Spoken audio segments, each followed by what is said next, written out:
With a new generation of NBA players taking over the league as seen in the finals, we are truly entering a new era of NBA basketball.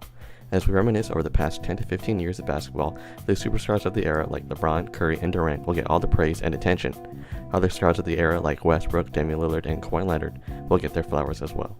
However, in today's video, I will be going over 10 players that have faded away in recent memory from the 2010s decades. Ranging from stars to very solid role players, I wanted to highlight some of the forgotten players of the past 10 to 15 years. Before we do that, make sure to leave a like and subscribe. Kemba Walker was a four-time All-Star from 2016 to 2020.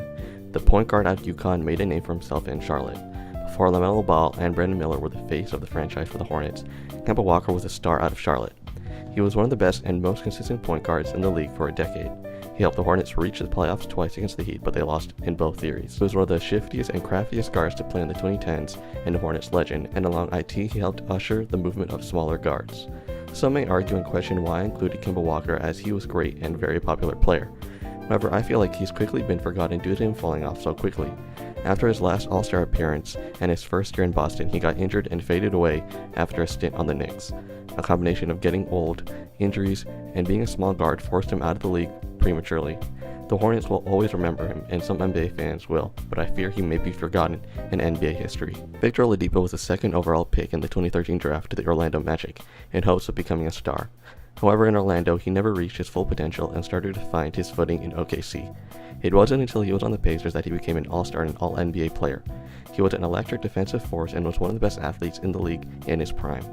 He had a lot of promise as well, and he'd taken a Pacers team to the playoffs at just 25, where he took 2018 LeBron James to 7 games in the first round. After that season, he was just never healthy again. He played well enough the next year to become an All-Star yet again, but injuries to his knees and legs just kept piling up until he was washed. Now he's just an afterthought in the NBA. At just age 32, Oladipo's career was cut short and his prime was taken away from him. He's similar to the Michael Thomas of the NBA. I hope every year both of these guys get back to being healthy so they can prove they are still great players, but it never happens. The Pacers will remember him, but it will most likely get overshadowed by Tyrese Halliburton. Some NBA fans will remember him, but he will most likely fade into NBA history. The 2015 Hawks were a historic team, winning 60 games. 4 of their 5 starters made the All-Star game that year. The only one not to was DeMarre Carroll. DeMarre was a solid NBA wing that could defend and give you valuable minutes. I remember him most having to guard LeBron in his first year back in Cleveland in the playoffs and getting destroyed. He continued to be on the wrong side of history as he played for the Raptors as well during the LeBronto era.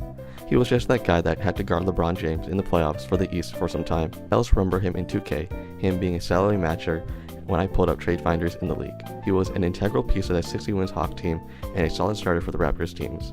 Some NBA fans may remember him, but he will mostly be forgotten. Speaking of that 2015 Hawks team, Paul Millsap was often regarded as the best player on that team, yet he was very quickly forgotten in NBA history. He was a solid player in Utah, forming a forgotten frontcourt with Al Jefferson for some years, but he really became known in Atlanta as he made the All-Star team all 4 years he was there.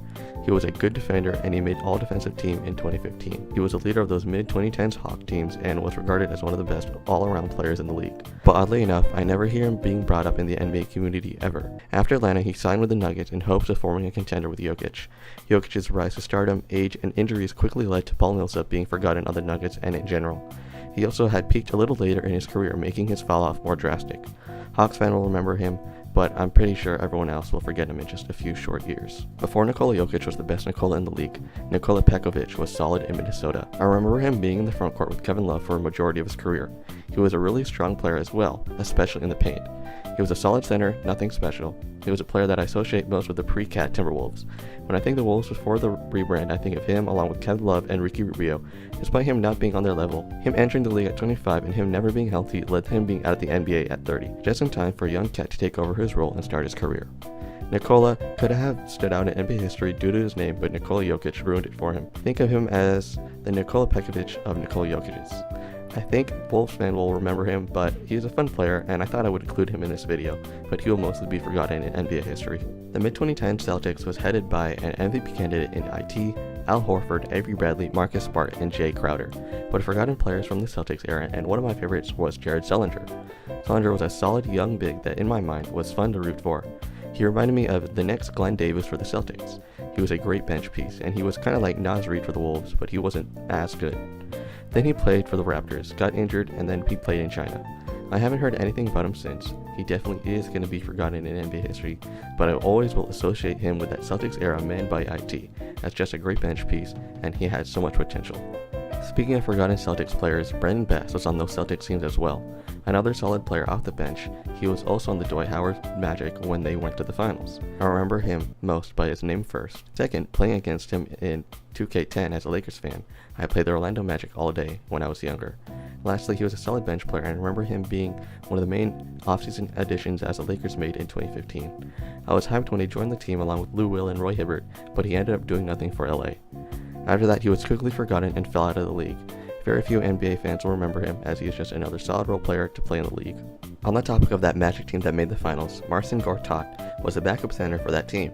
He was a Polish hammer. He is most known for being the starting center for the Beal and Wall Wizards era, a walking double-double, giving some decent defense. He was a model center for a contender, someone like Ivica Zubac, which is ironic because they play together. He was firmly one of the top 15 centers for most of his prime, and was a solid addition for any team. He was most known for his nickname as Polish Hammer. He had an amazing career for someone who was picked at the 57th pick, but he will mostly be forgotten in NBA history. Someone who wasn't picked in the second round is center Jordan Hill, as he was picked as the 8th pick in the 2009 draft, after Steph Curry and before DeMarre DeRozan. He was a career journeyman and most known for his days with the Lakers. As a Lakers fan, I really liked him and hoped he would be a center and a role player for the Lakers for a long time. He even had his best season with the Lakers in 2015. He was a high-energy guy that was a traditional lob threat that you tend to see less in today's NBA. Injuries derailed his career as he never played a full NBA season in his career and fell out outside of the NBA. As a Lakers fan, I will definitely remember him and always tie him into the era of the Lakers with an aging Kobe that was somehow going through a rebuild. However, for most NBA fans, he will get lost in history. Lastly, we have shooting guard Arron Afflalo. He is most known for his days in Denver in the late 2000s and early 2010s with Carmelo Anthony. He was ahead of his time as he was a great shooter in the league as well, shooting above 40% from 3 in 6 seasons. I remember him the most for being traded to Portland during the 2015 season, as I thought the Blazers formed a new Big Four and were about to be contenders heading into the playoffs. I thought that was the needle mover, but it all ended when Wes Matthews got a season-ending injury. I think most NBA fans will forget him as well. The 2010s decade definitely had some great NBA role players and stars that will go down as some of the team legends in history. However, whether it be forgotten all-stars or some fun role players on some bad teams, today I highlighted players that I think would vanish in NBA history. Leave your favorite NBA forgotten role player in the comments below for part 2, and make sure to subscribe and leave a like if you enjoyed.